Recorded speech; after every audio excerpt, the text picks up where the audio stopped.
So ito po mga katoto, tuturuan ko po kayo kung paano mag-apply sa online. Kung gusto niyo magbago ng career, gusto niyo subukan yung pagtatrabaho sa hospital, sa facility, gusto magtrabaho bilang nurse, bilang healthcare aide, bilang dietary, bilang healthcare provider dito sa Canada. So dito po, pwede po kayong mag-apply. So tuturuan ko po kayo kung paano mag-apply online. So ito po mga katoto, i-search niyo lang po yung Prairie Mountain Health. Prairie Mountain Health Careers. So, i-click nyo lang po yung Prairie Mountain Health Careers.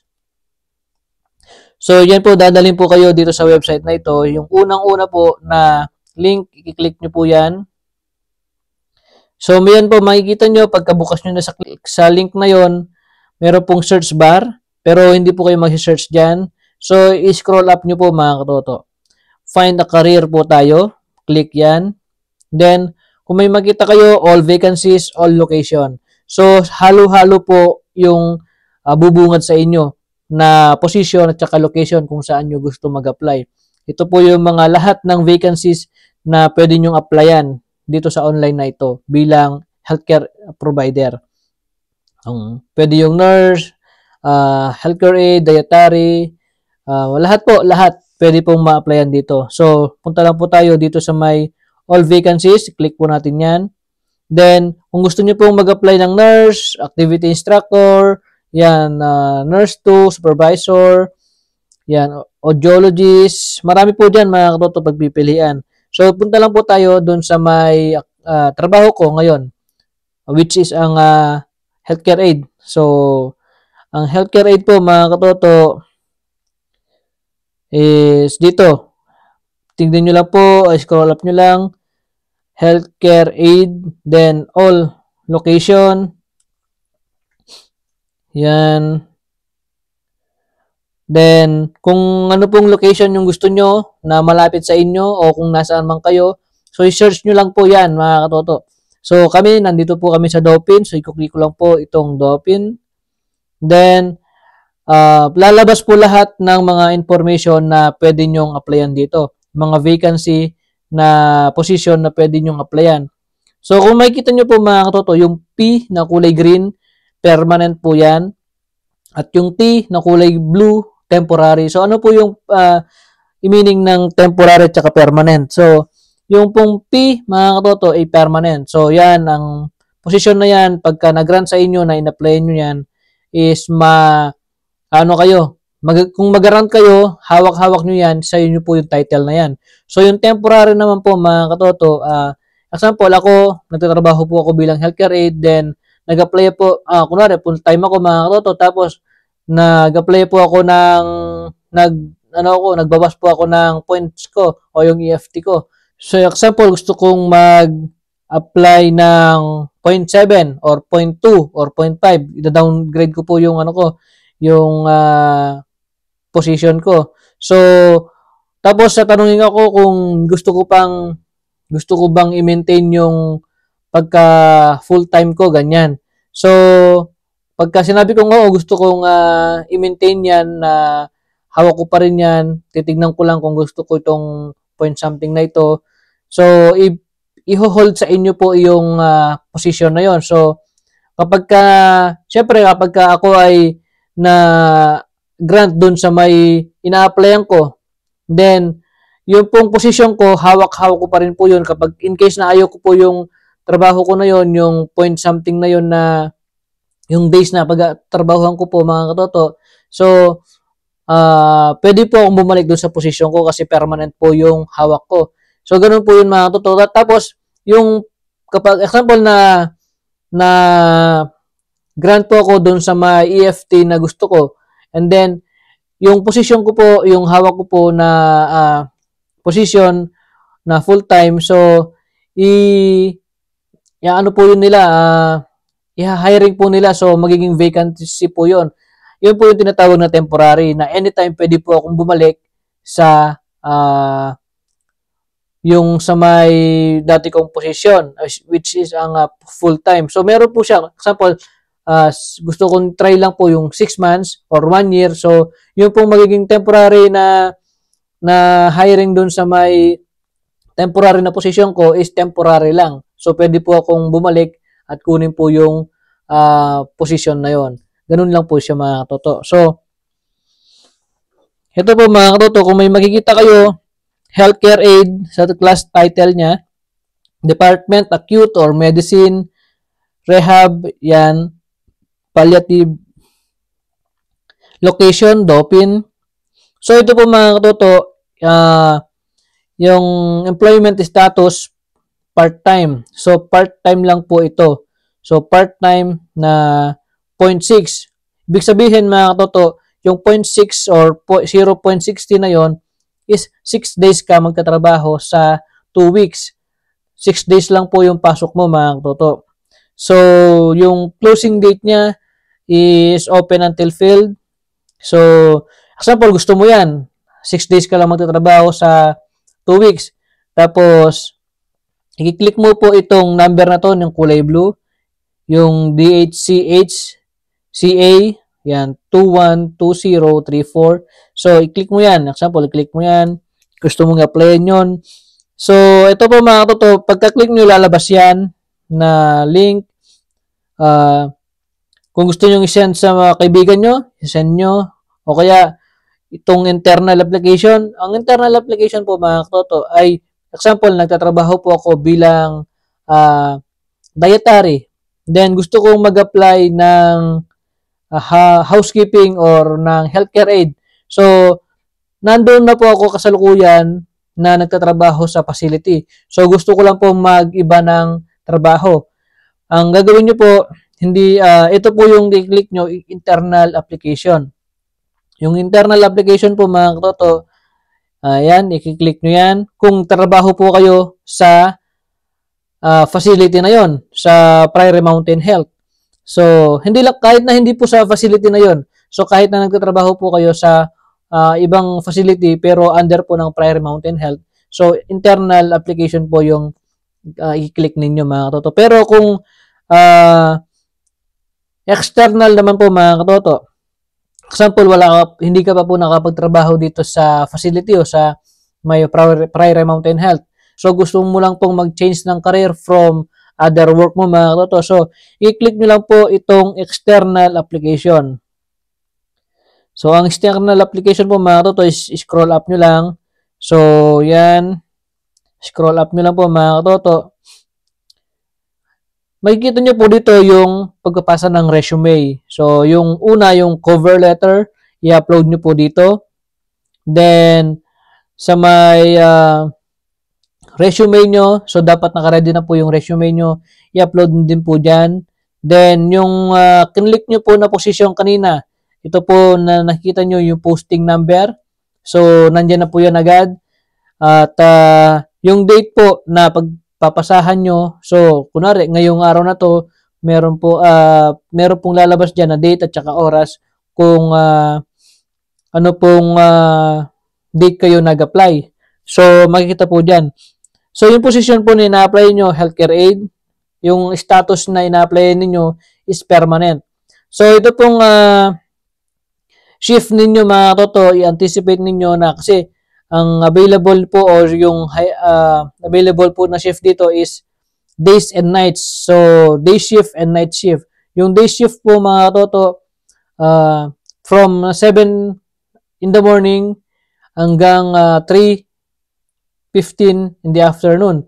And then, meron po kayong night shift na 11 in the evening and then until 7:15 in the morning. So, depende po mga katoto kung ilan. Example, dito, 0.6 po yung ina-apply natin dito. Then, depende po kung ilan po yung araw na yung days kayo at ilan pong araw na nights kayo. Usually po, hinahati po nila sa dalawa. So, half-half. So, 3 days sa day shift, 3 days sa night shift. Ganun po siya. So, yung anticipated shift length nyo, yung pagtatrabaho nyo, is 7.75 shift o yung hours ninyo. So, yan, magtatrabaho po kayo ng 7.75 hours. So, EFT, 0.60, it means na 6 days.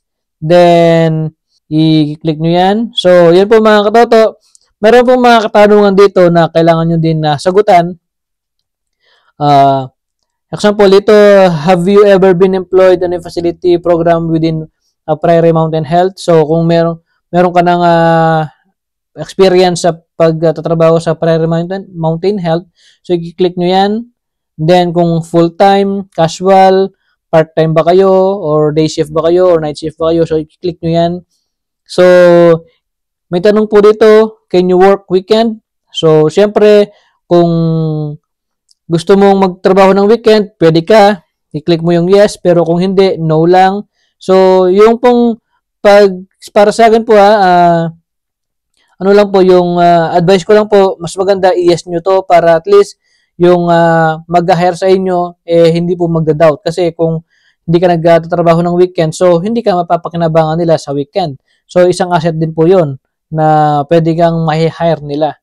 So, yan, yung mga personal information nyo, yung last name, given name, yan, previous last name, address, town, postal code. So, susulat nyo lang po dyan mga katoto. I-type nyo lang po dyan. Kukumpletuhin nyo po yung mga personal information nyo. So, dapat nakaredy po yung mga personal information nyo. Tapos yung number nyo, ilalagay doon din po. Tapos marami po mga question dito mga katoto. Tulad ng, would you like to add your email address? So, kung meron kayo, i-yes ninyo. Then, do you have disability that affect your employment? So, syempre, kung may nararamdaman ka, pilay ka, or something, disabled ka, so, baka hindi ka may hire nila, or konti lang chance mga katoto. Pero kung okay ka naman, so, i-check mo lang po itong yes, or no, sorry, no. Then, are you legally entitled to work in Canada? Ito po ay tinatanong nila kung meron kang valid work permit or yung open work permit ka or yung permanent residence or citizen. So, yung mga visitors visa po dito mga katoto, hindi po nila tinatanggap. So, dito po mga katoto, makikita nyo din po yung have you ever been charged with the criminal or offense for which a pardon has not been granted? So, yun. Kung meron kang kaso, i-yes mo yan, pero kung wala, no mo lang.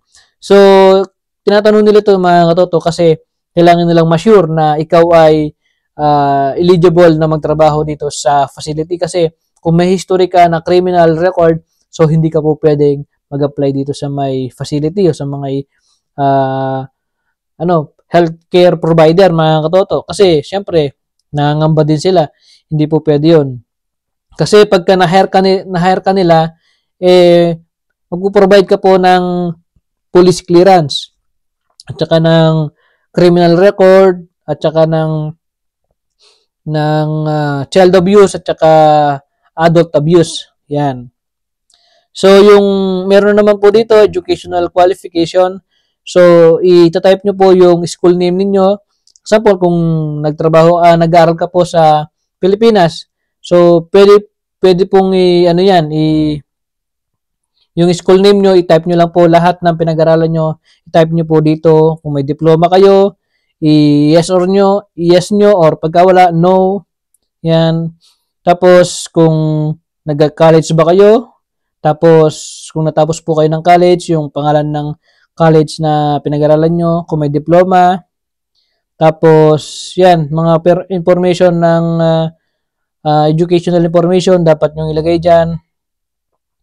Tapos, ito po, meron pong tanong dito, all position regulated by licensing body must obtain license registered for the province of Manitoba. So, kung meron po kayong licensing body, kung tutulad ng nurse, ganyan, pwede nyo pong ilagay yung information nyo dito. Pero pagka wala, hindi naman po kailangan kasi wala naman po siyang red star na pwede nyong na kailangan yung fill upan. So, syempre, healthcare aid po itong ina-applyan natin. So, hindi po natin gagalawin yon. So, ito po, computer skills. Kung meron kang computer skills, yes or no. Then, are you currently certified in basic life support? So, kung meron ka, yes mo siya. Kung wala, no mo siya. And then, do you have heart saver certification? So, kung meron ka doon is yes mo siya or no mo siya, mga katoto. Then, do you have a valid driver license? So, yes kung meron ka, no kung wala. Tapos, do you have use vehicle? So, ito po mga katoto, tinatanong po nila ito na kung meron kang driver license dito. Napaka-importante po nito kasi kung wala ka pong driver license dito, medyo malabo po nila kayong i-hire kasi kung malayo po yung yung bahay ninyo sa facility ninyo na pinag-a-applyan. So, magdo-doubt sila kasi paano ka makakapunta sa may trabaho mo kung wala kang lisensya? Kasi alam naman po natin dito sa Canada na wala naman pong namamasada, wala naman pong pampasaherong motor, pampasaherong tricycle, jeep, na ganyan na pwede mong magamit or transportation. So dito po kailangan po talaga na meron tayong driver license at saka ng sasakyan. So ito po mga katoto, kung meron kang driver license, yes. Kung wala, no. So employment history, list your last 3 places of employment. So lahat po ng pinagtrabahuhan ninyo dati, isusulat nyo po dito sa may part na ito. Name of company, position, department, yung address ng company, yan. Tapos, kung pwede bang kontakin yung employer ninyo. So, ito po mga katoto ay para na rin po siyang yung tinatawag na background check para ma-check nila na kung kumusta ka po na employee sa kanila. So, i-check nila dyan kung nagtawag sila sa previous company na pinagtrabahuhan mo tapos binigyan ka po ng bad feedback, medyo alanganin ka po doon. Pero kung okay naman yung pag-resign mo, okay naman yung pag-alis mo dyan sa company mo, malaki po yung porsyento na may hire ka nila. So ito po mga katoto, i-scroll up nyo lang po. So self-declaration, Prairie Mountain Health encourage all people to self-identify by completing the voluntary self-declaration. So, I am not indigenous descent. Yan. Kung ano ka, i-click mo yan. Then, marami pong question dito. Applicant declaration and consent. Then, I agree mo lang yan. And then, sa pinakadulong-dulo ng application na ito mga toto, meron ka makikitang submit application. So, i-click mo lang po yung submit application na yan para ma-send yung application mo sa HR ng Prairie Mountain Health Careers. Yan. So, yun po mga katoto. Sana may natutunan po kayo dito sa video na to. Sana po ma-hire kayo kung sakali na mag-a-apply po kayo dito sa pagiging healthcare provider dito sa Canada. So, yun po mga katoto. Kung nagustuhan nyo po itong video na to, so don't forget to subscribe, like, and share sa aming YouTube channel. And then, i-like nyo po and share nyo po sa mga kaibigan ninyo para magkaroon din po silang ng idea paano mag-apply ng healthcare provider dito sa Canada. So, ito po mga katoto. Maraming salamat po and God bless po sa inyong lahat. Bye-bye.